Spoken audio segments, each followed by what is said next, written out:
Hello everyone, welcome back once again. आशा करता हूँ आप अच्छे होंगे और आपकी पढ़ाई अच्छी चल रही होगी। जैसा कि मैंने प्रीवियस वीडियो में कहा था कि मैं आपके लिए जल्द पीवाईक्यू की सीरीज लेके आने वाला हूँ। यूपीएसआई का पीवाईक्यू। ओके, तो इसमें हम हर वीडियो में कम से कम 50 क्वेश्चंस जो है लेने वाले हैं और कम से कम जो है 7 से 8 वीडियो जो आपको यहाँ पे देखने को मिलेगी। आप हमारे साथ बने रहिए। आपको real time real time experience जो होगा वो फील करने का यहाँ मौका मिलेगा। ठीक है, आपका फुल अटेंशन चाहिए होगा मुझे इसमें, क्योंकि बहुत सारी चीज़ों को यहाँ मैं एक्सप्लेन करूँगा जो आपको एग्जाम में पेपर सॉल्व करने में हेल्प करेगा। ठीक है, तो चलते हैं। पहला क्वेश्चन, भारत के लिए एक संविधान सभा का विचार पहली बार किसने पेश किया था? तो ये वाला क्वेश्चन जो है मैंने जो है प्रैक्टिस सेट में कराया है। आप वहाँ भी कराया और मैं आपको यहाँ भी बताता हूँ उसका आंसर। ठीक है, तो पहले व्यक्ति थे वो थे जिन्होंने संविधान सभा का विचार रखा था, तो वो थे एम आर रॉय। मानवेंद्र नाथ रॉय इनका पूरा नाम था। इन्होंने जो है 1934 में सबसे पहले ये कहा कि भारत में संविधान बनाने के लिए एक संविधान सभा होनी चाहिए। संविधान सभा होनी चाहिए। ठीक है, कुछ बुक्स में देखो 1935 भी दे रखा है, लेकिन ये कभी पूछा नहीं जाता है तो इसको ज़्यादा फोकस करने की जरूरत नहीं है। लेकिन M A Roy is the right answer होगा, ये पूछा जाता है। ये यूपीएसआई में भी पूछा गया है और अन्य एग्जामों में भी ये पूछा गया है। Okay, next question.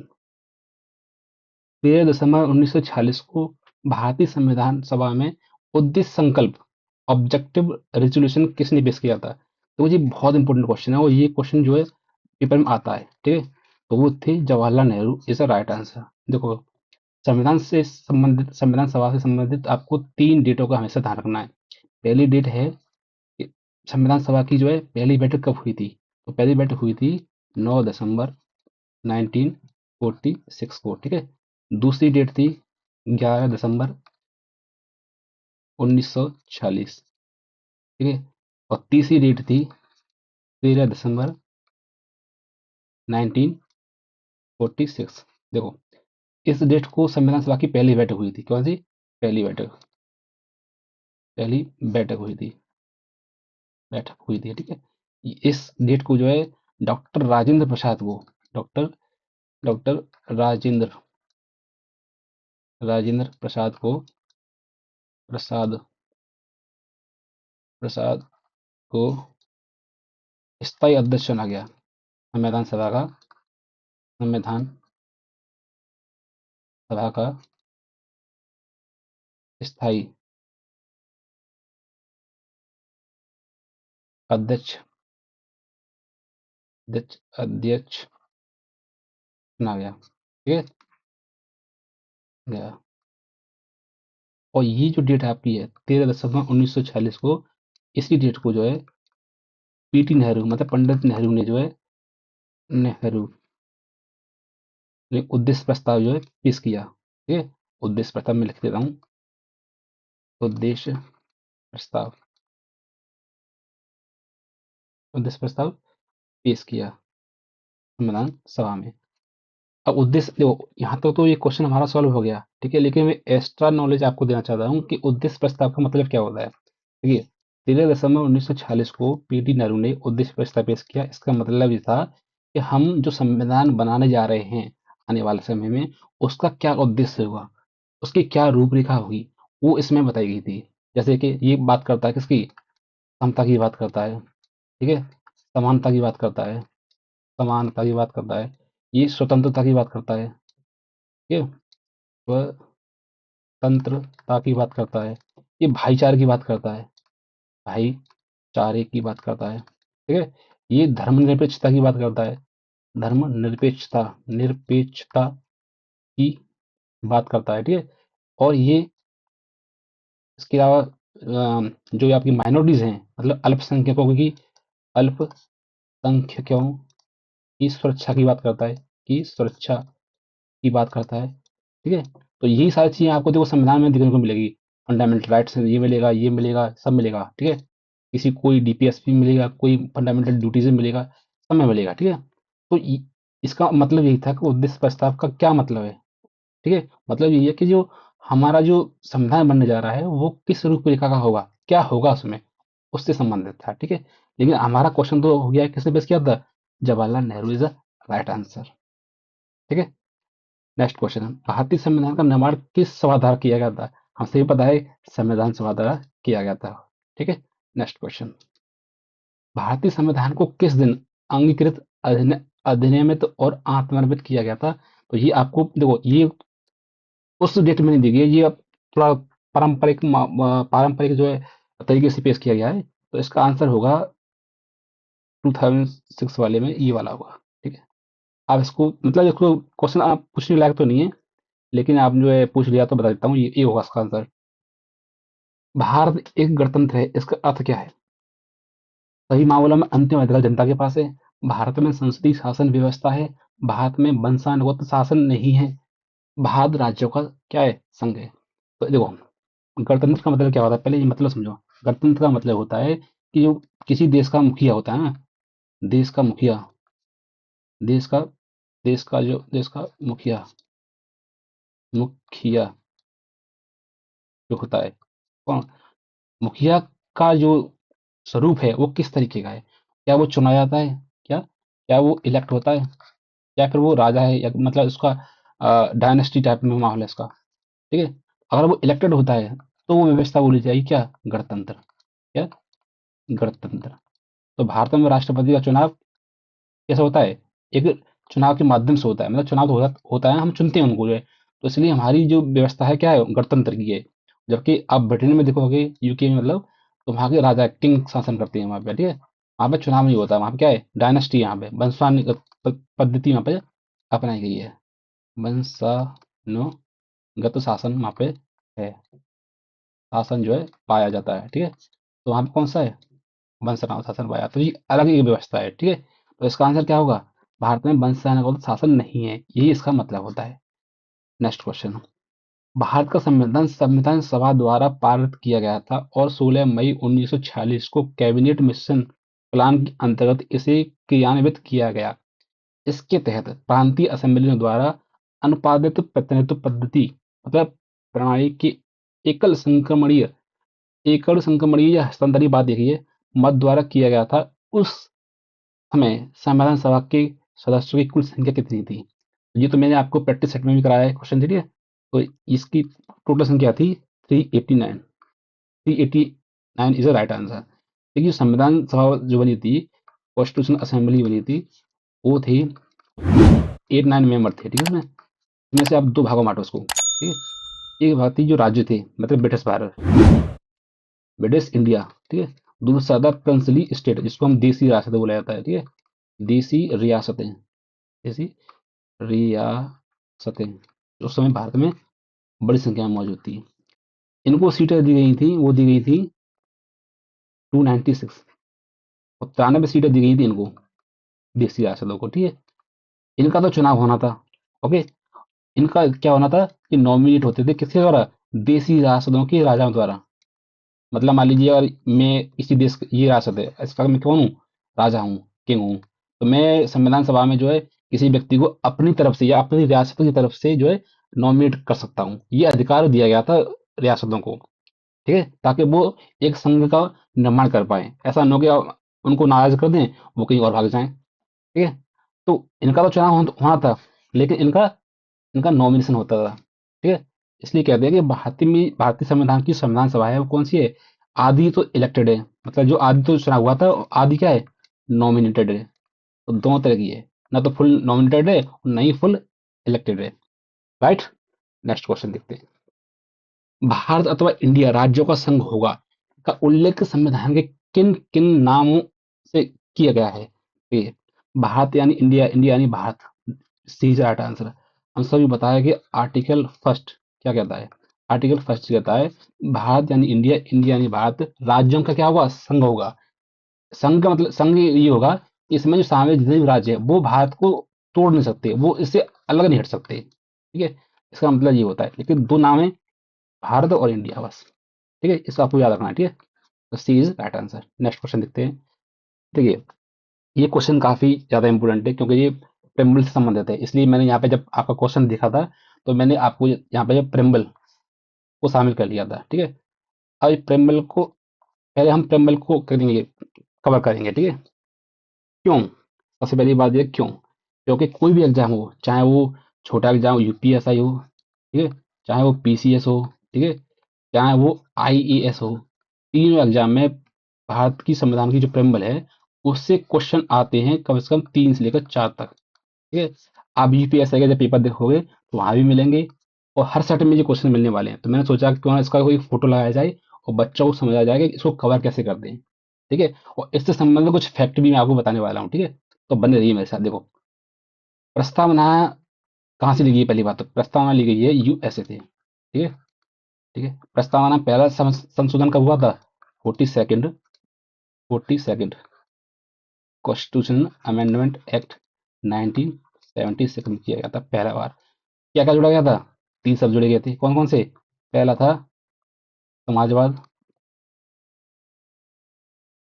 दूसरा था पंथ निरपेक्ष, पंथ निरपेक्ष, निरपेक्ष, ओके, ये निरपेक्ष। और तीसरा कौन सा था? अखंडता, अखंडता। ये तो आपके फैक्ट फैक्ट हो गए। और तीसरा फैक्ट कौन सा है कि किस केस में सुप्रीम कोर्ट ने कहा कि प्रस्तावना संविधान का अभिन्न अंग है, मतलब संविधान का हिस्सा है? कौन सा है वो? केशवानंद भारती केस। ये आपको याद रखना है, केशवानंद भारती केस 1971। ये डेट भी पूछी जाती है एग्जामों में, ये इतना इंपॉर्टेंट केस है। ये तो 3 फैक्ट आपको जो है याद करने हैं सबसे पहले तो। अब आते हैं प्रेमबल पे। मैं आपको बताता हूँ, जो भी एस्पायरेंट किसी भी एग्जाम की तैयारी कर रहे हो, चाहे वो यूपीएससी कर रहे हो, चाहे पीसीएस कर रहे हो, चाहे आईएएस की कर रहे हो, ठीक है, और तीनों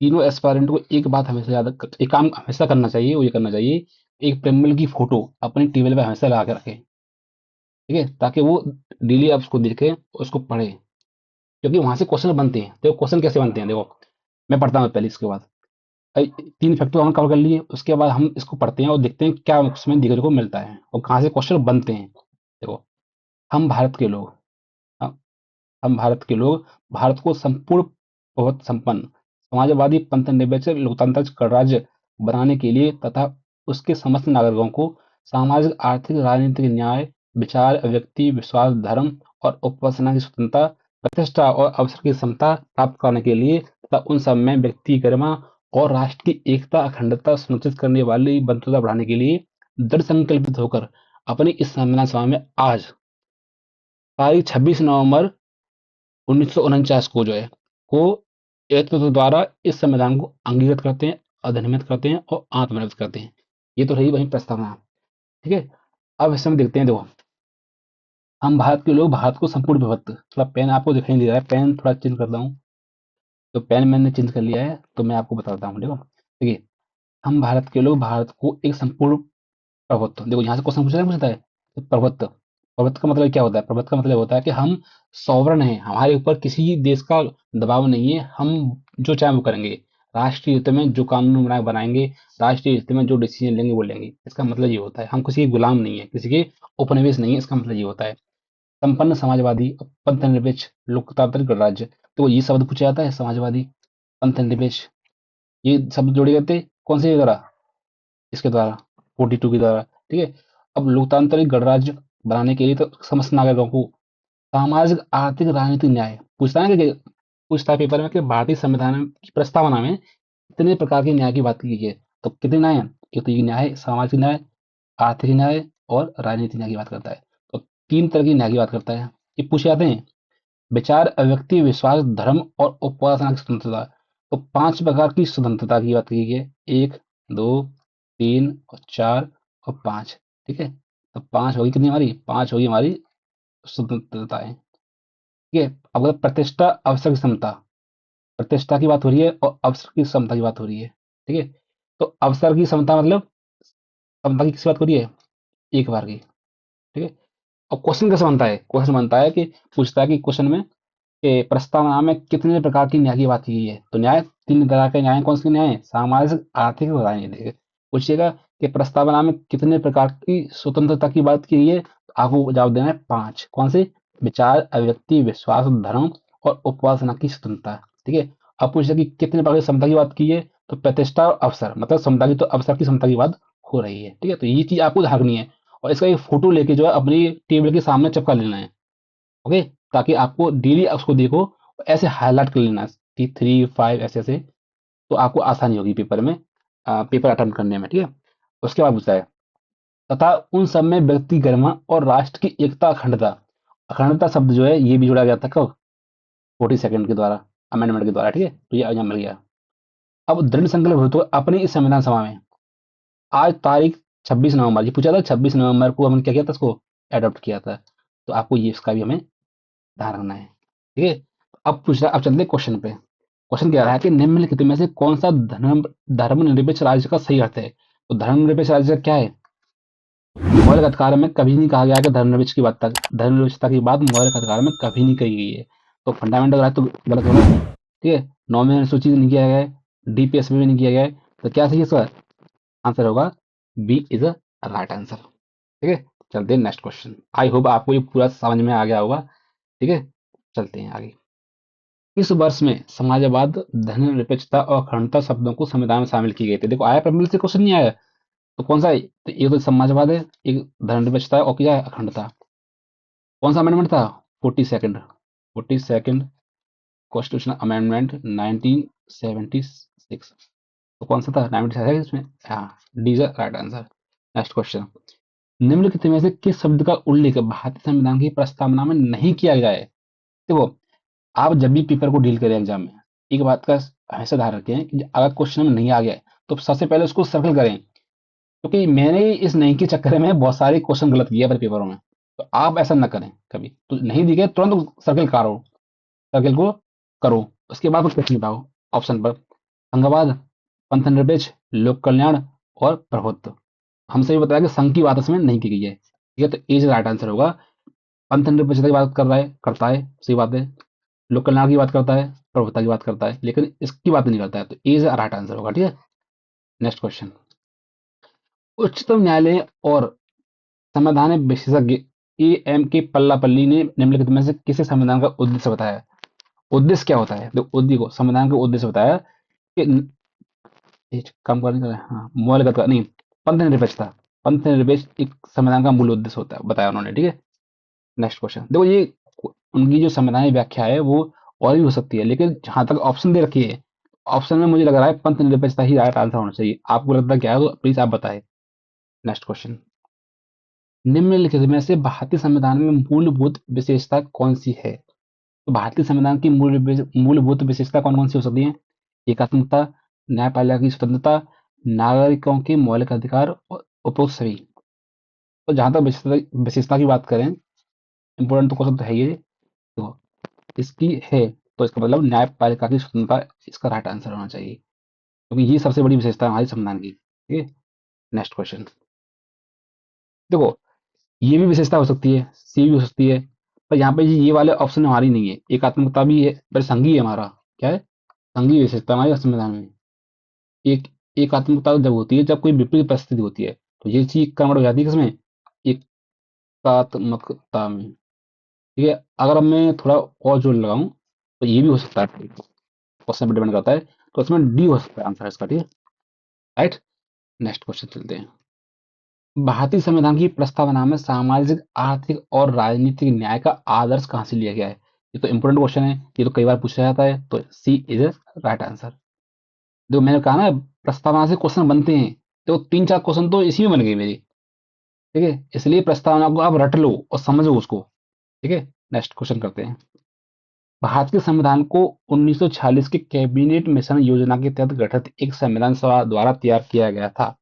इस संविधान सभा में संविधान तैयार करने के लिए समितियां कितनी थी? तो कितनी थी?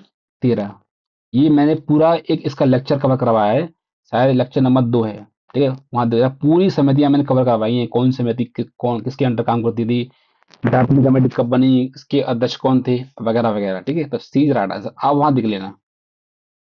ठीक है। निम्नलिखित में से कौन सा संविधान सभा के बारे में सही नहीं है? तो नहीं पूछे, तो सबसे पहले क्या करूंगा, मैं अंडरलाइन इसकी गोला करूंगा, ठीक है, क्योंकि ये मुझे याद है। तो नंबर वन, नंबर ए, संविधान का मसौदा तैयार करना ही संविधान सभा का एकमात्र कार्य था। बिल्कुल सही है, ये इसका कार्य था। एक बार जब संविधान अस्तित्व में आ जाता है, संविधान सभा भंग कर दी जाती है। बिल्कुल सही है, मतलब ए और बी, ये राइट आंसर। तो कौन सा सही होगा इसमें, सी। ठीक है, नेक्स्ट क्वेश्चन देखते हैं। 9 दिसंबर 1946 को नई दिल्ली में संविधान सभा की पहली बैठक हुई थी। कहाँ हुई थी, केंद्रीय हॉल में हुई थी। नेक्स्ट क्वेश्चन, संविधान सभा का अंतिम सत्र कब हुआ था। ये क्वेश्चन मैंने करवाया है अपनी उसमें प्रैक्टिस सेट में। तो कहाँ हुई, 24 जनवरी 1950 को आखिरी बैठक हुई थी। ये पूछा है, ने पहली बार विधायिका में द्विसदनीय व्यवस्था लागू की थी। तो ये अधिनियम है एक हमारा, भारत सरकार अधिनियम 1935। ये बहुत इंपॉर्टेंट है, जब आप हिस्ट्री पढ़ोगे ना, तो इसके बिना तो हिस्ट्री अधूरी है, समझे। तो ये तो पढ़ना पड़ता है। तो ए इज राइट आंसर।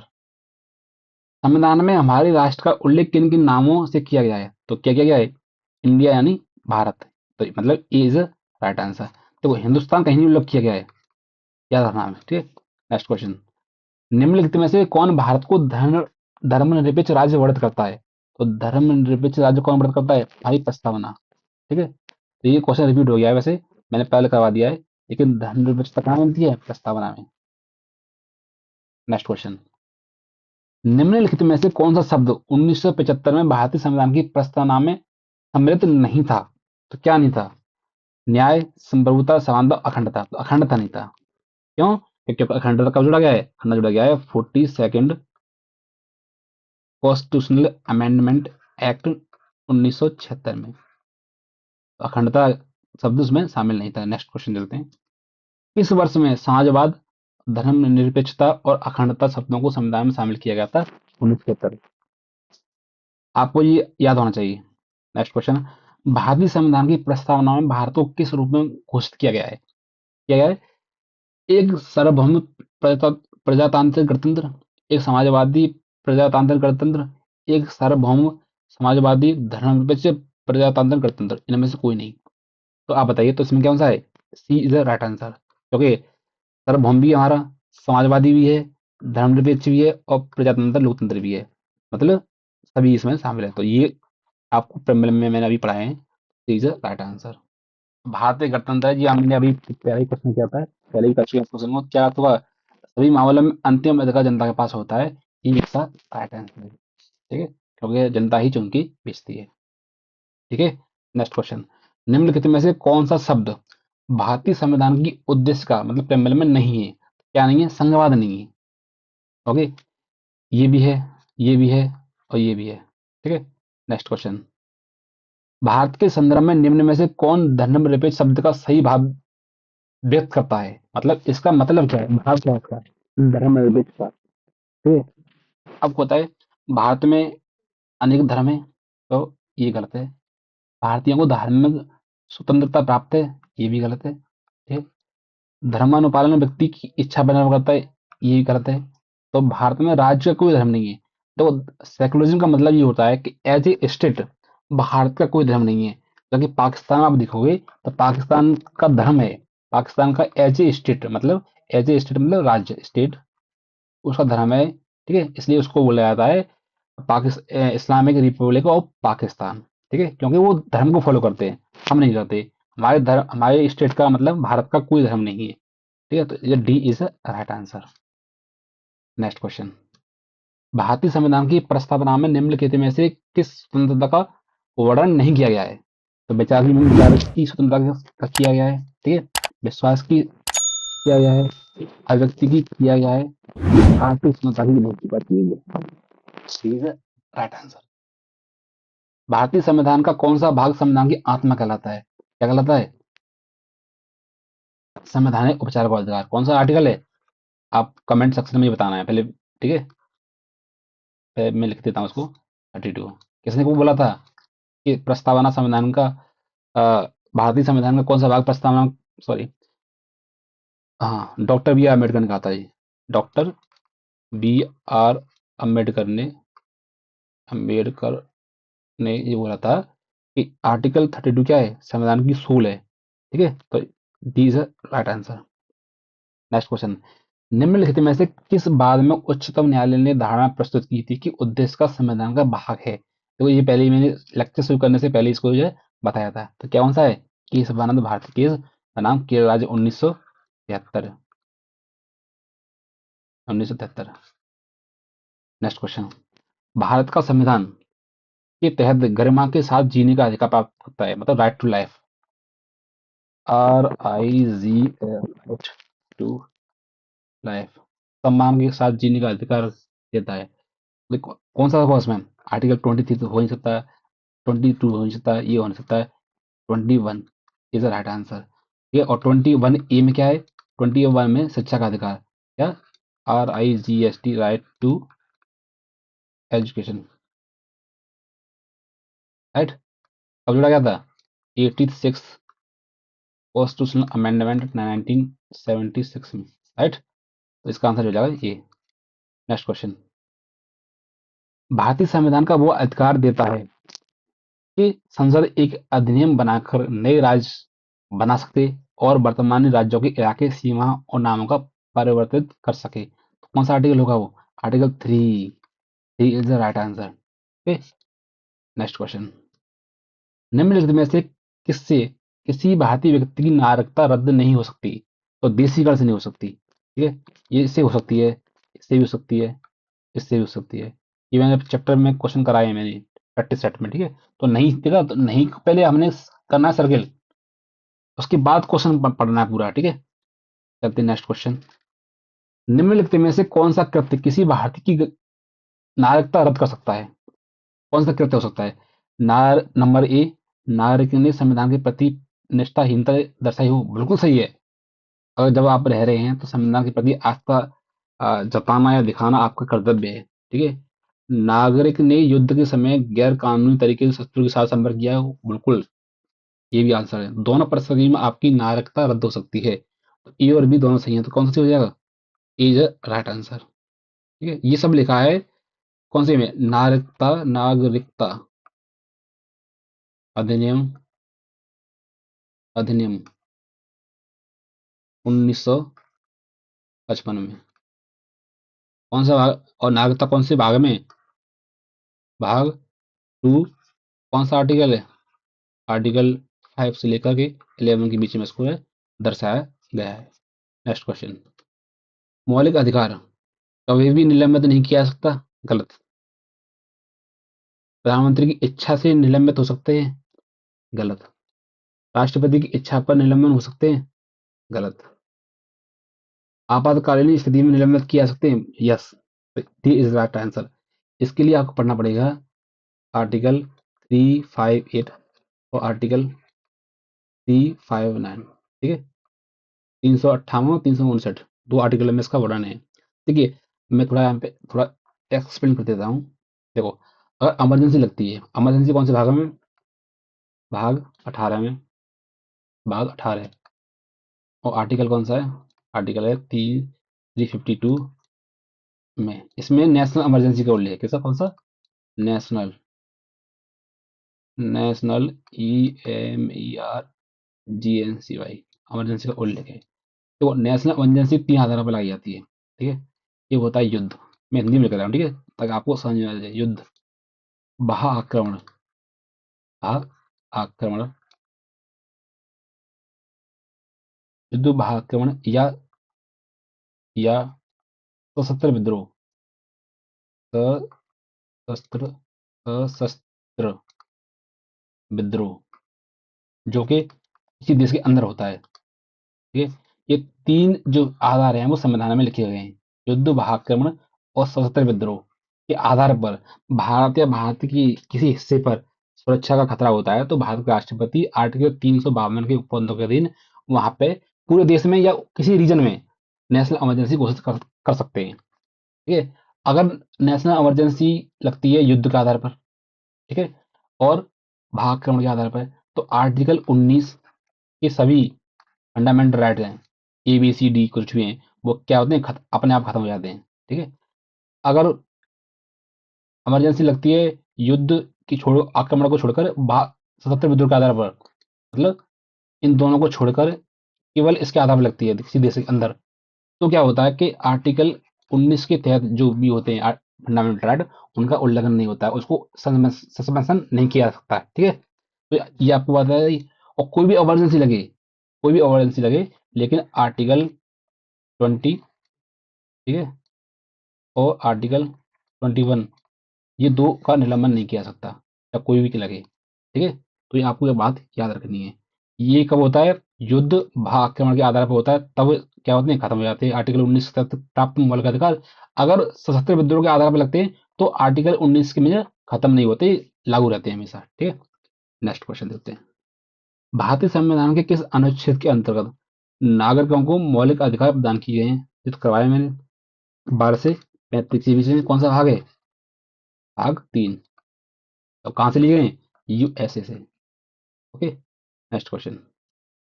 भारतीय संविधान के किस भाग को भारत का मैग्ना कार्टा कहा गया है? तो आपसे बताया आर्टिकल वो सॉरी भाग 3। भाग 3 इज राइट आंसर, ठीक है। Next question.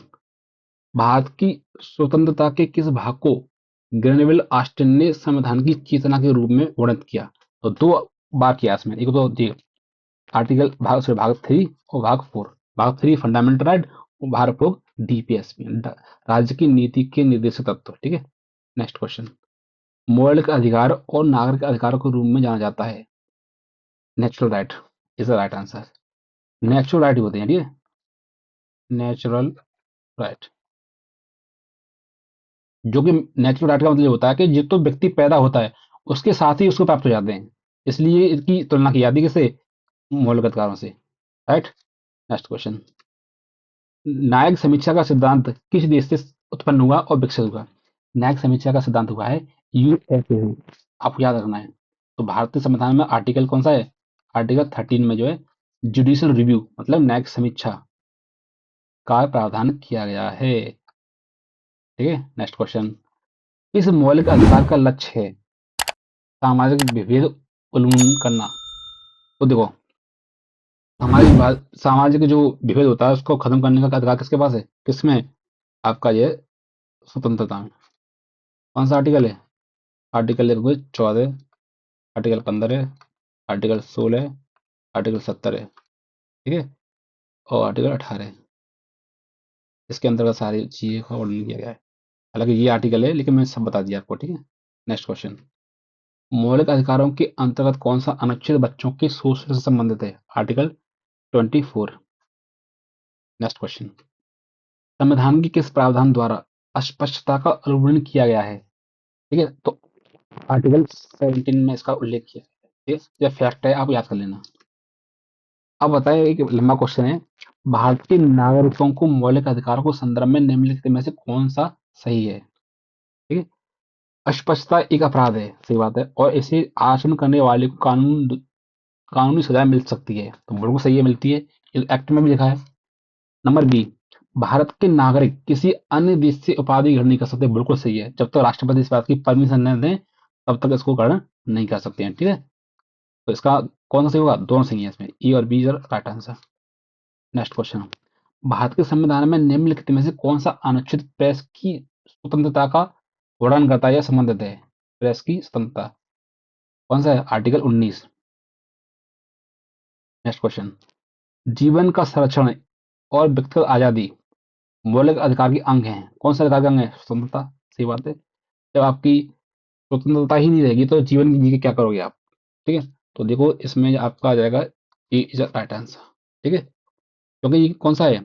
आर्टिकल 19 से लेकर 22 के बीच में इसका उल्लेख किया गया है, राइट। Next question. भारतीय नागरिकों के मौलिक अधिकारों को संदर्भ में निम्नलिखित में से कौन सा सही है? नंबर 1, राज्य किसी भी नागरिक के भाषण और अभिव्यक्ति की स्वतंत्रता पर प्रतिबंध ला सकता है, ठीक है, तो ये लगा सकता है, ठीक है। क्योंकि देखो क्या होता है, आज जब आर्टिकल आप देखोगे, आर्टिकल आर्टिकल 19 पढ़ोगे, 19 का 19 में ही 19 का ए पढ़ोगे तो उसमें ही ये लिखा गया है, अगर आपके भाषण से या अव्यक्ति से भारत की सुरक्षा पर संकट होता है या भारत की एकता अखंडता का उल्लंघन होता है, तो इसी आर्टिकल में लिखा है कि आपकी आजादी पर या आपके भाषण पर प्रतिबंध लगाया जा सकता है। तो ए इज अ राइट आंसर, ठीक है। आपातकाल के दौरान स्वतंत्रता के अधिकार को स्थगित किया जाता है, तथा प्रतिबंध किया जाता है। ठीक है, अब डिपेंड करता है ना किस पाए पे, तो बी भी सही होगा, तो दोनों इसमें सही हो सकते हैं। A is right answer. Next question. Next का क्या है कि न्याय के सिद्धांत निम्नलिखित में से लागू होते हैं। क्या होते हैं? सभी मामलों में होते हैं इसमें, देखो। न्याय का मतलब होता है नेचुरल, राइट। तो डी इज राइट आंसर, सब में होते हैं, देखो। प्रशासन में होते हैं, न्याय के में भी होता है, अर्धन्याय के में होता है, तो सब जब न्याय के में हो गया सब में हो गया, तो इसमें सब D is right answer. Next question. बच्चों के लिए मुक्त और अनिवार्य शिक्षा का अधिकार अधिनियम किस वर्ष स्थापित किया था? 2009 में। तो हम पढ़ते हैं राइट टू एजुकेशन।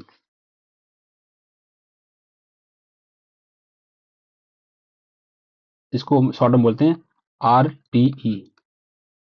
RTE, ठीक है। अधिनियम एक्ट 2009। ठीक है। Next question. अनुच्छेद 31A को द्वारा भारतीय संविधान में समाविष्ट किया गया था, कौन सा संशोधन अधिनियम था? वो था फर्स्ट। ठीक है, इसके द्वारा किया था, ये भूमि संबंधित है, ठीक है, संपत्ति भूमि मतलब। ओके। Next question.